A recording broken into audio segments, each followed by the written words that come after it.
And now Duke is going to moderate our third and final panel, and that will be on the state of the game and player development. So I want to welcome our panelists to the stage, fine group of panelists. First, we have Adam Finkelstein, who is a scout and analyst for ESPN Recruiting Nation Hoops.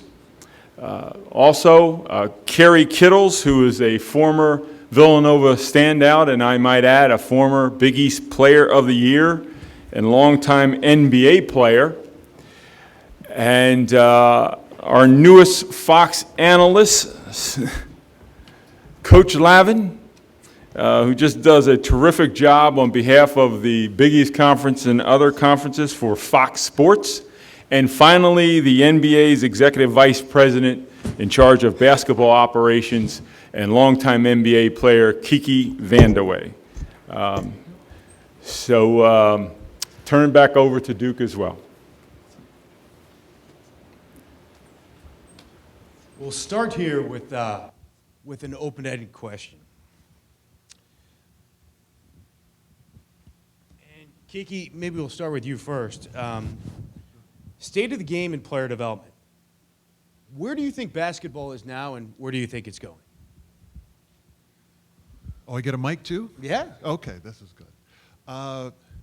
Where do I think basketball is, and where do I think it's going? Well, you know, basketball is an always evolving game, and the game has changed radically from the time that Dr. Naismith invented it, you know, however many years ago, and you know, we always try to stay up with the times, but there's several influences, and I think that there's three really big influences recently in basketball. The first is, especially in pro basketball, the first is rules, and rules have changed over the course of the past 15 years ago. It started in the late 90s to the early 2000s, 2003 or so, where there's a lot less contact that the defense can make on offensive players. So there's a freedom of movement that wasn't in the game in the 90s and in the 80s when well, Kerry didn't play in the 80s, you know, but when I played, you know, you had to watch yourself every time you ran down the lane.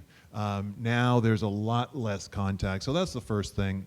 The second thing is international basketball. You know, in the 80s and 90s, very few international players were in the game. Now we have around 100, which is about a quarter of all the players in the NBA, you know, are international players. And that's a different game. There's a lot more movement. There's sort of multi-positional players, and you see the great players playing today, LeBron James, Draymond Green. You just go down the list of guys who can play multiple positions, and they move the ball a lot more. You look at the San Antonio Spurs. They have 8, 9 international players on their roster on a regular basis. So they play a little bit different game, so that's a big influence. And the last influence is probably analytics. And that's the study of numbers, the study of data in our game. And that's led to things like shooting more three-point shots. When I played in the 80s, we had about 3 three-point shots a game, you know, out of 100 shots or so. And today it's well over 25% of all our shots are three-point shots. So the game has changed radically. And I think it's only going to get developed more. But really, I think basketball on all levels is in a great place. It's developing really in a great way. We've got more stars, more talent in all leagues, from junior leagues, AAU, to college basketball, to the NBA. It's just fun to watch. I mean, you watch the kids out here playing in the tournament today at the Big East, just tremendous talented players. I can't wait till they eventually get up into the NBA. So I'm excited about where basketball is going and the international influence that's coming in and just expanding and just seeing what's next. Kerry, I covered 2 of your NBA finals with the Nets, the New Jersey Nets then. And you came in when the game was starting to make a lot of those changes. Where do you think the game has changed most, and where do you think it's going? Same question. Oh, first of all, thanks for having me. It's great to be here today.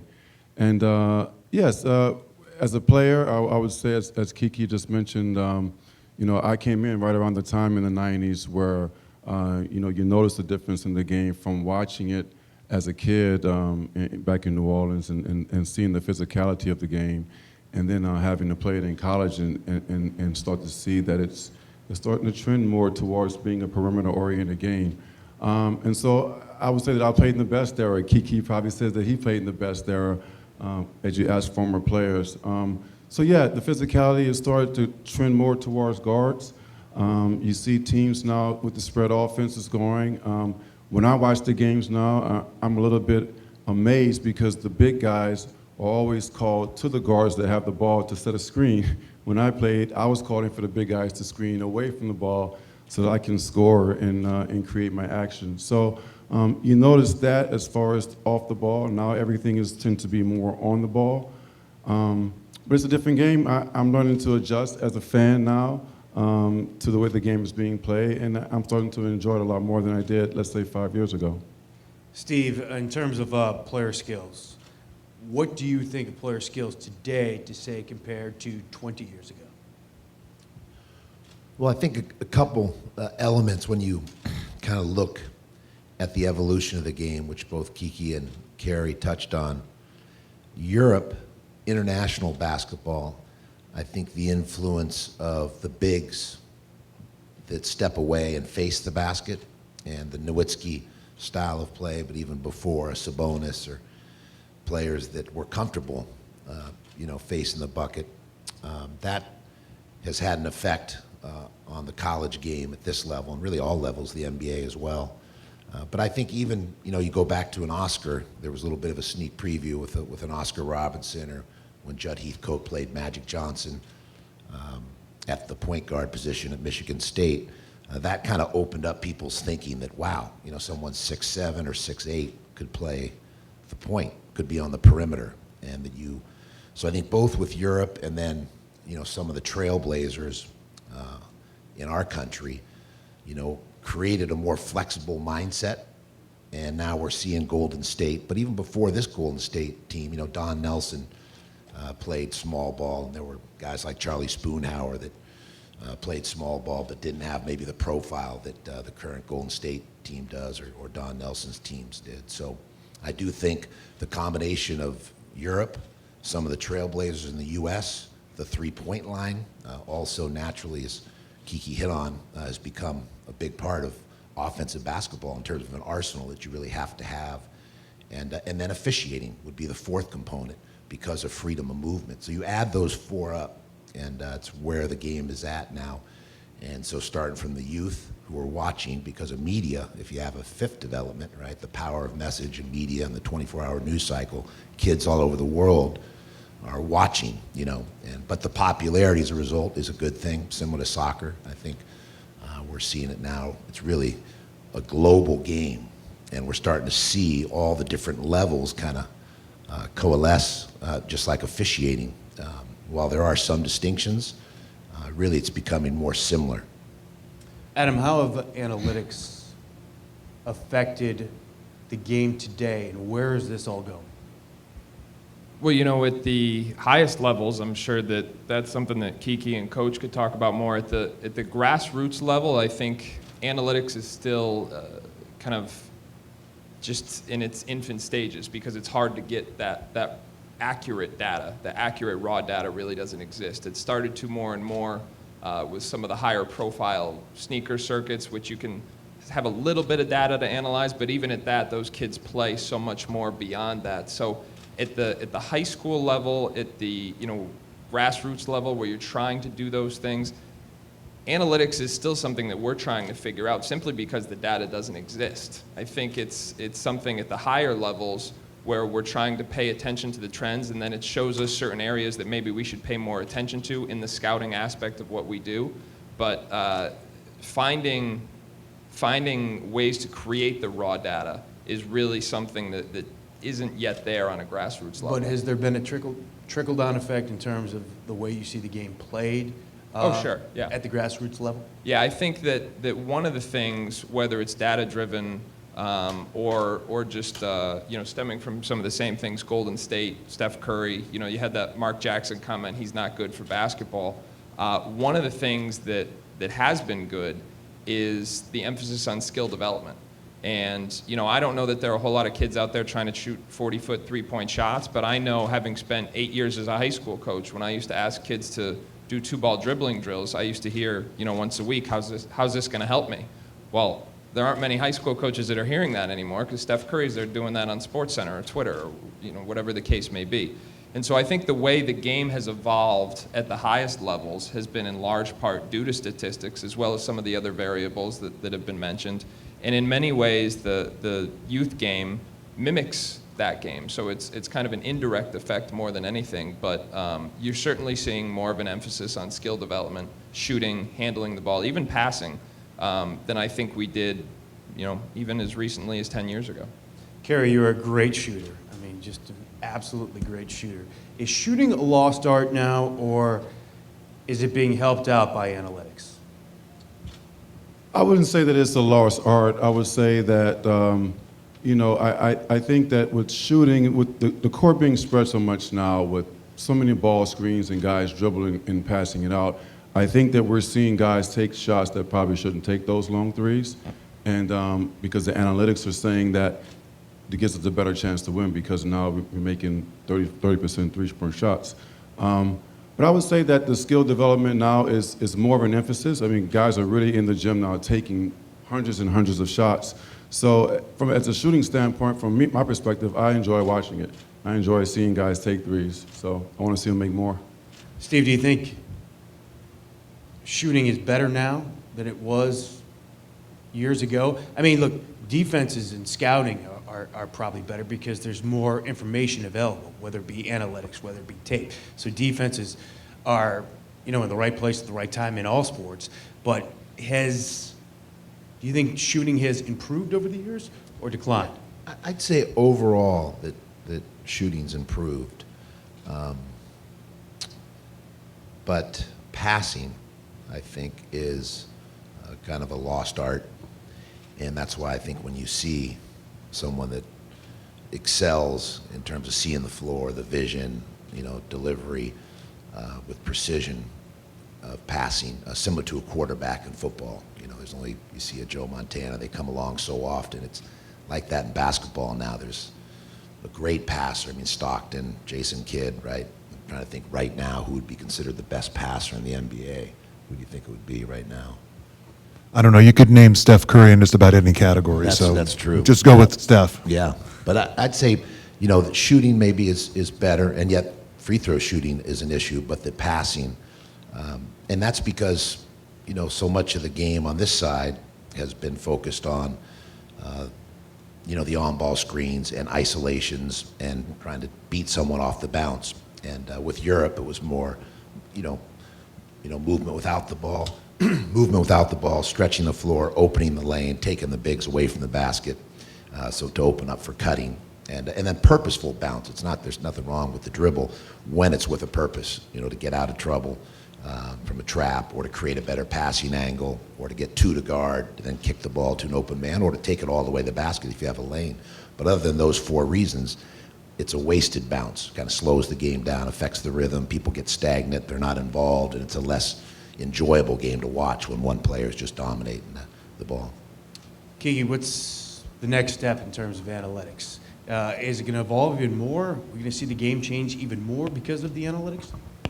Well, as I said, the game is always changing, and you look at the way the game is now compared to years ago, and it used to be an inside-out game where guys would go into the post and then kick the ball back out. When Kerry played and I played, everyone had a big man. And big man skills or post skills were paramount, and they practice those all the time now. As Coach Lavin said, look, big guys are way out on the perimeter. They're out setting screens. That's really the big difference to the way the game is played today. You don't have post skills quite as prominent. So you have more pick and rolls. You have more guys like a Dirk Nowitzki or you can just name them. Every team has somebody 6'8" and above who can shoot three-point shots. And really that accounts for the most or the biggest rise in the three-point shooting is the guys who are 6'8" and above. The smaller players, they're still shooting about the same amount. It's the bigger guys. Those guys are moving the game out.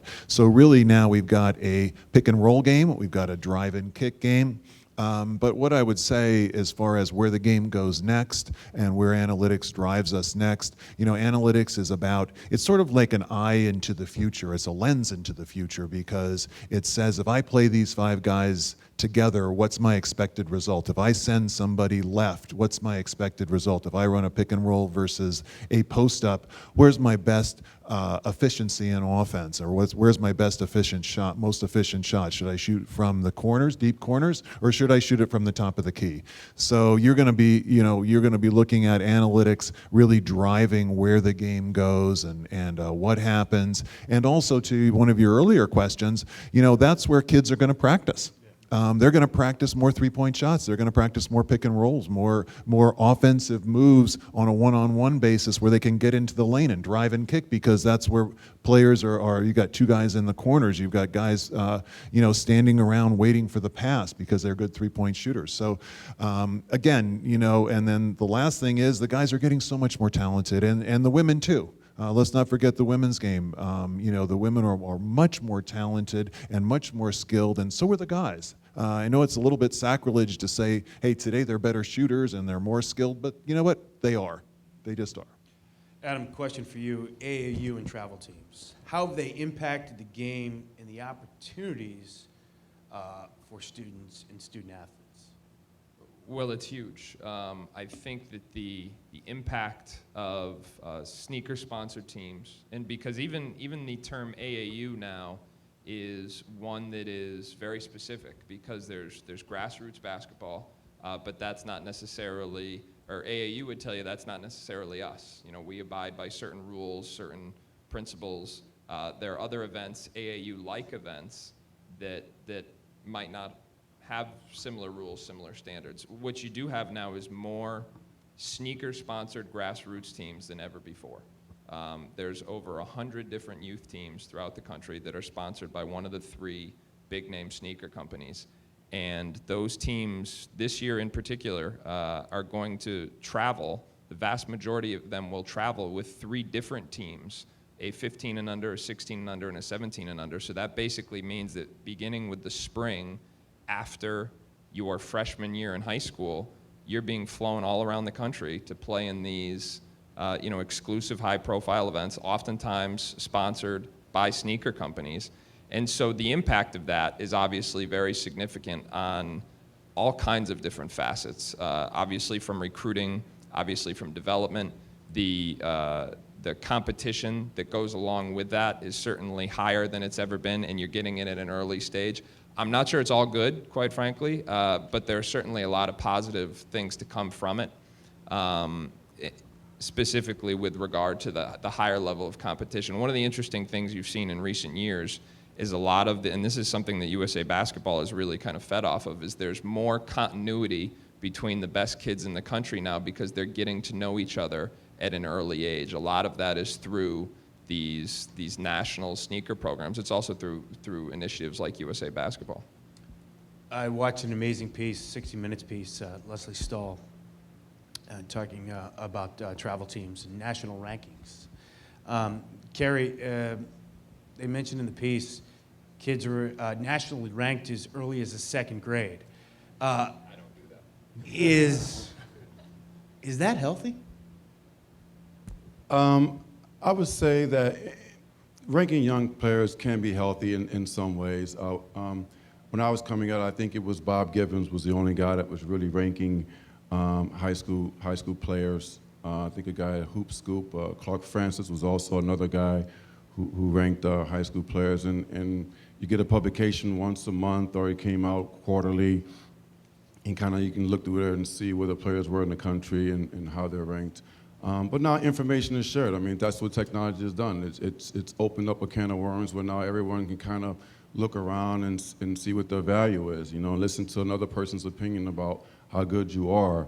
But I think Coach may be able to speak more about it because I think coaches now may be having a little bit harder time dealing with players at the college level because of their perception of themselves and where they're ranked and And Coach, I'm here and I'm 75th ranked in the country, but I have aspirations of playing in the NBA. And so I think that perception may be sometimes misguided by not only the rankings that publications have out there and what they read on the internet, but also growing up from that young age and having your parents and having the AAU coaches kind of pushing these kids towards being professional athletes instead of just playing basketball and enjoying it and getting better.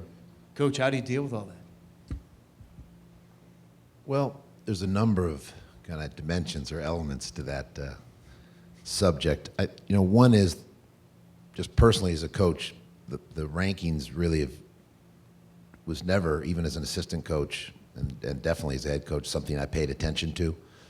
I think the assistant coaches that are in charge of recruiting want the ranking because they're hoping that will drive their career, and then they are more likely to become a head coach someday. But I know as an assistant, because I didn't recruit as an assistant, I went from, the third assistant on a staff that never recruited to become the head coach. And one of the ironies there is I was seen as a great recruiter, but I had no experience recruiting whatsoever. So matter of fact, they said I shouldn't get the job because I didn't have recruiting experience, and then we recruited so well, they said he's a good recruiter, but we should fire him because he can't coach. So can't win either way. But the irony there, my mom got a kick out of that one. Wait a second, I thought you never recruited.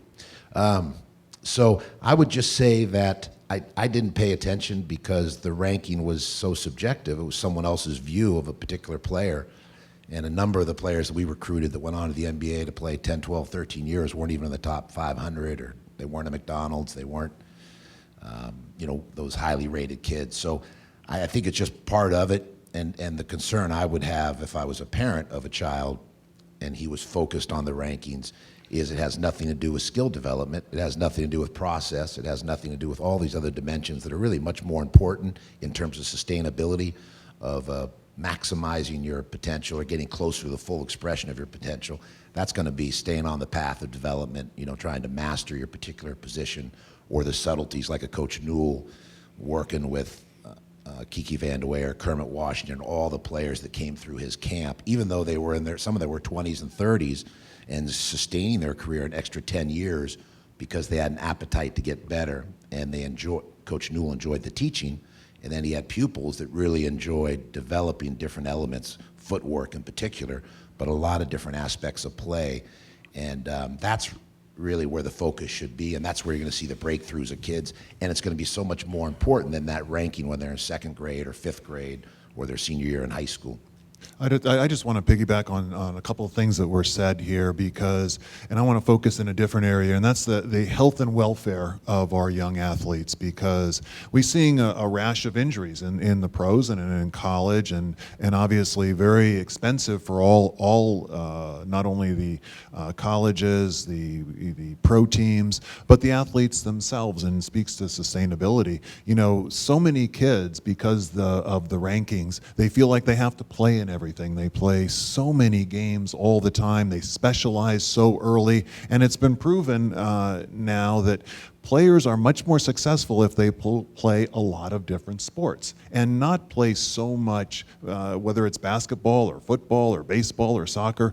Just one sport specializing so early just to get nationally ranked doesn't necessarily mean that you're going to be healthy all the way through. You got to be healthy coming into school, and you got to be healthy coming into the pros. If you play early when your body isn't quite developed and your tendons and your muscles and your bones aren't quite fully developed, you end up with all these microfractures and micro tears that end up with bigger injuries. So I would encourage all young athletes to play a lot of different sports, and like Coach said, enjoy the sports, learn the fundamentals, learn the skills of the sports. You don't need to play basketball games all the time or soccer games all the time. Learn the fundamentals, stay healthy, because there's a long time after you're going to be a college athlete or a pro athlete. You got a long life to live, and you want to make sure your body can do all the things that you want it to do. Just one thing I wanted to build on that, because it made me think of, I remember hearing this, it seemed counterintuitive, but Coach Wooden, on the one hand, born in 1910, lived 99 years and arguably the greatest coach in the history of sport. And when he first told me this, took me back. I said, really? his view was that at the end of the basketball season, that you should put the ball away and be an 18 to 22-year-old and experience the college life like a student that's not playing athletics would experience, and the more well-rounded, and also and focus on the studies. But he felt that then for peak performance, you weren't going to suffer from the burnout. There'd be a freshness when you return, and that the rim would look like it's a more clarity in the target, both as a goal and an objective, but also the hoop itself. And I remember hearing that as a young assistant. I was like, wow, really? He's like, absolutely. Now, within reason, it didn't mean they couldn't pick a ball up at some time from the end of the season to the start of the next season. He also, interestingly enough, wasn't big on the strength, the weight, because he felt you're more injury prone if there was such a focus on the weights and not enough on flexibility and these other elements. But for someone that was from a different generation, he really was pretty progressive and out in front, almost revolutionary. Adam, you wanted to add something? Yeah, two things very quickly. One, just to piggyback on that initial point. So two of the top, basketball is very much at the high school age now a 12-month commitment, especially at the top so-called prospects. And what's interesting about that in terms of the health and wellness of those players, even right now, we've got two guys who were two 5-star prospects, two guys who were both ranked among the top 5 prospects in the country who are missing their entire senior years. So two torn ACLs. And so that just shows, I think, backs up your point about how important it is that these kids have rest and things like that, and that wellness is a consideration and a major consideration. With regards to the rankings and when you start, one of the things that I think is very interesting, you asked earlier about analytics and numbers. One of the few things that we've been able to do accurately is to go back and kind of look retroactively to see if we can identify any trends. Did we miss? Okay, if so, why? One of the things that has the highest long-term rate of success is something that we deem a late bloomer. Somebody like Steph Curry, who had 3 Division I scholarship offers out of high school. Anthony Davis isn't all that different. Nobody knew who he was when he was a sophomore in high school. And ironically, it's those guys who don't really hit their peak until later in high school, who statistically speaking have a much larger chance of success down the road. And so that's what I find really interesting about this kind of trend of evaluating and ranking kids at a really early age. One of the things that I enjoy personally about ESPN is that we are only asked, we begin rankings at the sophomore age, and we only do 25, only rank 25 players, and even that is significantly less than the industry standard.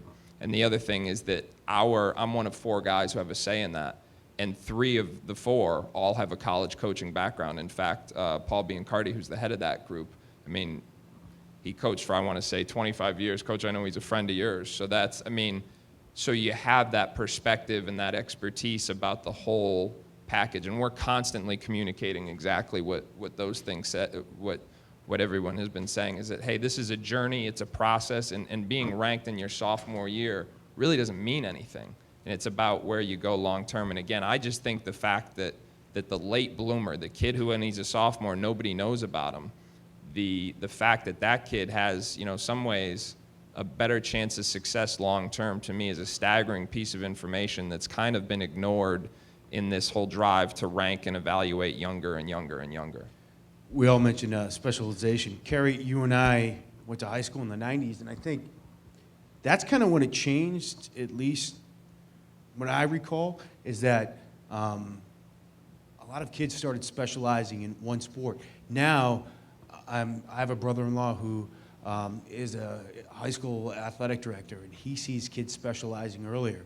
And they're playing soccer 12 months a year. They're playing basketball 12 months a year. They're playing baseball 12 months a year. Football, the 7-on-7 camps.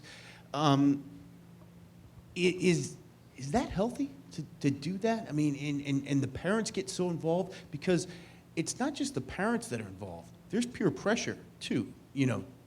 Hey, why aren't you playing 12 months a year? We got to get better as a team, right? Right. Yeah, I think so, and I think that's kind of been the trend now with the youth today is that, you know, if you don't play on this travel team, then you can't play on the other travel team. So kids now or feel like they have to have that, you know, commitment to one particular sport and go for it for full tilt. And if you talk to any former athlete, most of us will tell you that you should try to play all sports. It's going to make you a better athlete in your particular sport. But yet and still the parents and the kids won't listen to us. I played 4 sports growing up and didn't really play basketball full time until high school, probably my sophomore year. And so I learned the other, you know, how I can become faster. I ran track, you know, growing up in New Orleans, and that made me a much faster athlete. That was one of the reasons why I was a fast basketball player. So, and now that the, you know, studies are showing that, Kiki mentioned it, the injuries. And I think that now we're seeing a lot of injuries with young athletes. And part of it is because they're playing on these travel teams.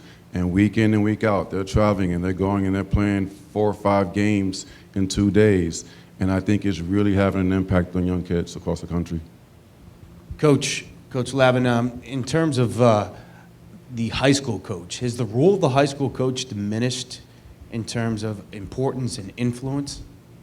You know, it's school to school, but in general, the role of the high school coach has been diminished, and the summer, spring, you know, shoe company, travel teams, you know, have more of the influence and probably more hours spent in terms of shaping the, you know, the individual prospects that we ultimately end up recruiting.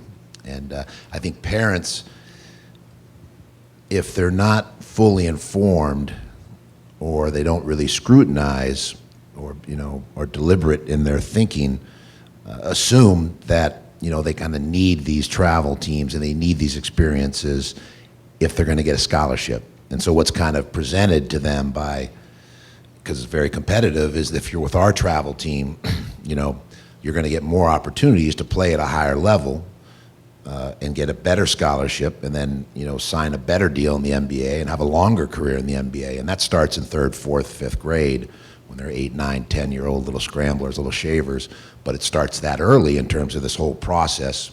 And then there's that element of, you know, moving from Adidas to Nike or to Under Armour, or whoever else happens to be on the landscape, and kind of the bidding that begins at that age to incentivize these kids through some extra cheddar or extra gear or the way they're going to travel, families. So it really starts in 3rd and 4th grade. So that kind of hustle, you know, by the time they get to high school, it's a bigger appetite in terms of what they expect in terms of cheddar and gear and travel and things for the families. And then in college, it's completely out of control. And then ultimately in the NBA, it gets even better. So the pot just keeps getting sweeter from them when they're little shavers all the way to the NBA. But Kiki, is all that necessary? Because, I mean, if you're a good player, you're going to get found, aren't you? You're going to get discovered. Well, there's scouts all over the world, obviously, and of course every scout in the NBA never looks at anybody below college, so that's just by rule. Stu will tell you that. But you know what I would say is I go back to something that Coach Lavin was referring to, and that's something that Coach Wooden preached all the time, and that's balance. Balance on the basketball court. You can't be a good shooter without good balance. You can't play basketball without good balance, and it's tough to live, you know, a great life without balance in your life as well. So one thing that you know, guys are talking about on this panel and guys are talking about within the NBA is balance in playing basketball. You know, when most of us who are sitting up here and most of you in the audience were growing up, you know, when you went out to the park, you shot by yourself. And you know, you thought about the game. You know, you counted down 5, 4, 3, 2, 1, and took a shot to win the game. I can't tell you how many thousands of times probably everybody in Kerry's era or my era or Coach's era, you know, did that same thing. Now today, kids don't practice that way. Everyone's got a coach. Every NBA coach, every NBA team has 5 shooting coaches, and I see kids work out all the time. Well, they can't go work out by themselves. They got to have their specialist, and they got to have their shooting specialist and their dribbling specialist, and all these coaches. And what happens is, you get a lot of reps in. They're constantly, and it's high energy, and you're doing a lot of reps, and you're coming off screens, and you're working hard, but are you really thinking the game? And I think that's a little bit of a difference, between maybe what's known as old school basketball and what's known as new school basketball. You don't think the game, and that's feel, and that's knowledge, and going down to the park and playing 3-on-3 or 1-on-1 with your buddy, or shooting till midnight with the light on. I can remember Jerry West telling me a story about him learning how to shoot, and he said, I never had a coach, I never had anybody to shoot with. I went down and shot on an old basket by myself with one light, and I shot till, I couldn't shoot anymore, all by myself. And, so I think that's an important thing to remember is you got to have balance in everything you do, and sometimes it's better to get away from and coaches are great, but they've got to be, it's got to be within balance. That was very interesting. Thank you, guys. We appreciate it. Kiki, Steve, Carrie, Adam, thank you.